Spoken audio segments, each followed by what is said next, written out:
Hi everyone, in this video let's learn how to turn off vibrations on our iPhone. So let's get started by tapping our settings. So let's open our settings and go ahead, tap sounds and haptics. So from that, you'll be able to see your options in here. So we have here the sounds and haptic patterns.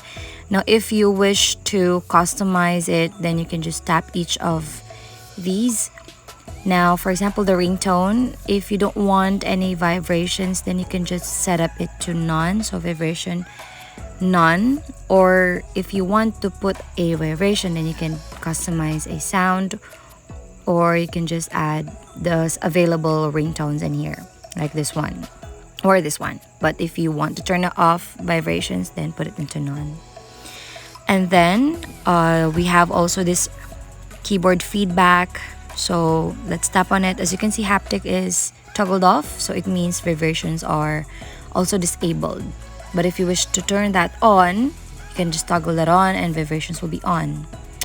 Now let's go back to this.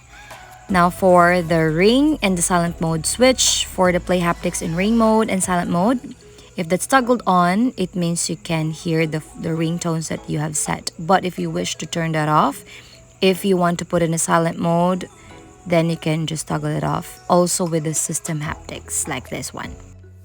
Then we're going to the main vibration settings. So let's just type vibration under settings.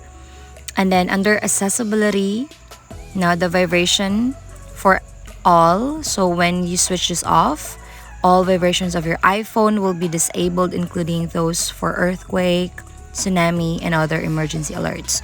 So if you want to disable that, so you can just toggle that off. So that's basically the process of turning off the vibrations on your iPhone. If you find this helpful, please don't forget to give us a like and subscribe for more updates.